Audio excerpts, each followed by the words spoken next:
दोस्तों, आए दिन लद्दाख से लेकर अरुणाचल प्रदेश तक भारतीय बॉर्डर पर चीनी सैनिक घुसपैठ करते रहते हैं। कभी चीनी सैनिक डोकलाम में घुसते नजर आते हैं तो कभी लद्दाख की झील के किनारे होते हुए आगे चले आते हैं और उत्तराखंड के बाराहोती इलाके में घुस जाते हैं। ऐसा लगता है जैसे यहाँ कुछ तलाश रहे हैं। अगर वहाँ के रहने वाले आम लोगों से बात की जाए तो सैनिकों के अलावा भी चीन के कुछ लोग बेहद खुफिया तरीके से लद्दाख से लेकर अरुणाचल प्रदेश के बॉर्डर इलाकों में आए दिन कुछ तलाशते नजर आते हैं। चीन की घुसपैठ और तलाश कोई आज नई बात नहीं है, बल्कि 1962 में हुए भारत चीन युद्ध से पहले भी आए दिन चीनी लोग लगातार यहाँ कुछ तलाशते नजर आते थे। अब सवाल ये उठता है, ऐसा क्या है जिसे चीन इतनी शिद्दत से तलाश रहा है? आज अपनी वीडियो में हम ऐसी बात बताने जा रहे हैं जिसे जानकर आप सोचने पर मजबूर हो जाएंगे। चलिए शुरू करते हैं। चीनी राष्ट्रपति शी जिनपिंग उसी सोच के साथ आगे बढ़ रहा है जिस सोच के साथ कभी माओ आगे बढ़े थे। बात शुरू होती है यहाँ से सुबह के 5 बजे 21 अक्टूबर 1962 से। भारतीय जवान अपने रोज के मामूल की तरह बॉर्डर पर पहरा दे रहे थे। तभी अचानक चीन की ओर से फायरिंग शुरू कर दी गई।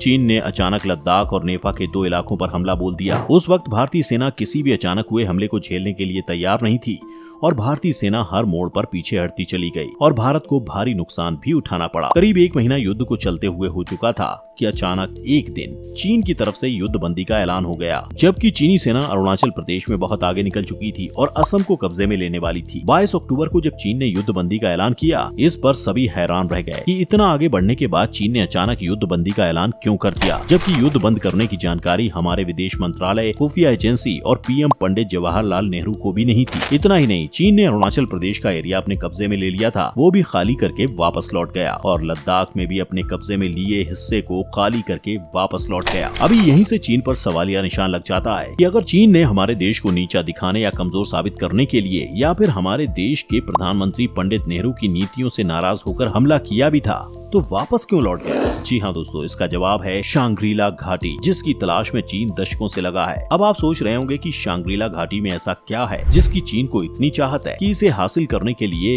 भारत पर भी हमला कर दिया। दरअसल चीन को 1962 युद्ध से पहले भी शांग्रीला घाटी की तलाश थी। तिब्बती लामा जो शांग्रीला घाटी में दिलचस्पी रखते थे, चीनी यात्री उन्हीं का पीछा कर रहे थे, क्योंकि उन्हें लगता था कि इन लामाओं को ही शांग्रीला घाटी के बारे में पूरी जानकारी है। चीनियों को यह लामा कभी उत्तराखंड के बाराहोती, कभी लद्दाख और कभी नेपाल यानी अरुणाचल प्रदेश एरिया में जाते दिखाई दिए, तो चीन को लगा कि शांग्रीला घाटी यहीं कहीं मौजूद है। अब बात आती है कि इनकी असल प्लानिंग की। तो चीनी राष्ट्रपति माओ त्से-तुंग ने शांग्रीला घाटी की कहानियां सुन रखी थी। उन्होंने सुना कि शांग्रीला घाटी में पहुंचने वाला इंसान मरता नहीं है और उसकी लंबी उम्र हो जाती है। बस फिर क्या था, माओ त्से-तुंग को अपनी लंबी उम्र की चाहत हो गई और सेना को शांग्रीला घाटी की तलाश में छोड़ दिया। इसी वजह से पहले चीनी सेना ने तिब्बत पर हमला करके उसे जीता, लेकिन जब तिब्बत में शांग्रीला घाटी नहीं मिली तो उसने भारत पर हमला कर दिया। आज भी चीनी सरकार लद्दाख से लेकर सिक्किम, अरुणाचल प्रदेश के इलाकों में अपना कब्जा जताती है। अब सवाल ये उठता है कि आखिर शांग्रीला घाटी है कहाँ? यह घाटी हिमालय में मौजूद एक ऐसी जगह है जहाँ कोई नहीं जा सकता और ना ही इसे देख सकता है। कहा जाता है कि शांग्रीला घाटी काल से परे है, यहाँ आकर वक्त रुक जाता है। यह घाटी बरमूडा ट्रायंगल की तरह ही रहस्यों से भरी पड़ी है। कम से कम दुनिया बरमूडा ट्रायंगल का एरिया तो जानती है, लेकिन शांग्रीला घाटी आज तक कोई नहीं तलाश पाया। जबकि आज के आधुनिक दौर में दुनिया सैटेलाइट के जरिए अंतरिक्ष तक की खबर ले लेती है, लेकिन शांग्रीला घाटी को मैपिंग सिस्टम तक नहीं ढूंढ पाया है। यहाँ तक कि सैटेलाइट भी इसे नहीं देख सकता। शांग्रीला घाटी को दूसरी दुनिया में जाने का रास्ता भी माना जाता है। कहते हैं सिर्फ वही लोग शांग्रीला घाटी में जाते हैं जिनकी आत्मा पवित्र हो और मन साफ हो। यहाँ आकर समय रुक जाता है या फिर बहुत धीमी गति से चलता है। दूसरे शब्दों में अगर कहें तो इसकी थ्योरी भी कुछ ब्लैक होल की तरह ही है, यानी यहाँ किसी ने अगर कुछ मिनट बिता दिए तो हमारी दुनिया में सदियां बीत जाती हैं। अगर साइंस के मुताबिक बात करें तो फेमस साइंटिस्ट स्टीफन हॉकिंस ने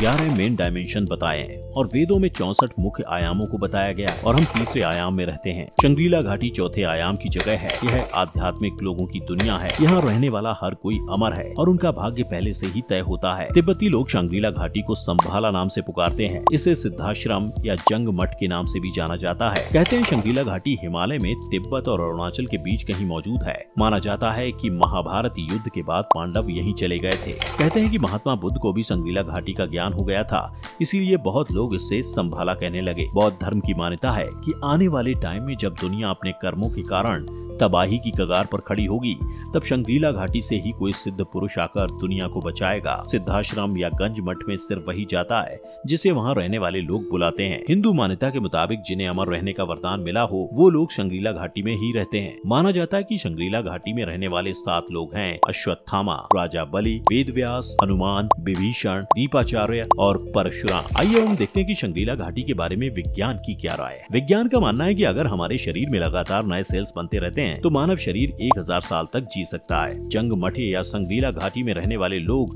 योग के सहारे अपनी भावनाओं को कंट्रोल करते रहते हैं, जिससे उनके शरीर में लगातार नए सेल्स बनते रहते हैं और उनकी उम्र बढ़ने पर भी उनका शरीर मजबूत रहता है। लेकिन आम इंसान ऐसा नहीं कर सकता। उसका अपनी भावनाओं पर कंट्रोल नहीं है, क्योंकि वह अपनी गृहस्थी की 10 समस्याओं में उलझा रहता है और न ही मौत पर आम इंसान का कोई कंट्रोल चलता है। लोगों का मानना है कि इस जगह का किसी भी धर्म से कोई खास ताल्लुक नहीं है। यहाँ सिर्फ वही जाता है जो खुद को इस घाटी के लायक बना ले। तो दोस्तों, ये थी चीन की खोज वाली जगह। आपको वीडियो कैसी लगी हमें कमेंट करके जरूर बताएं। वीडियो को लाइक और शेयर करें।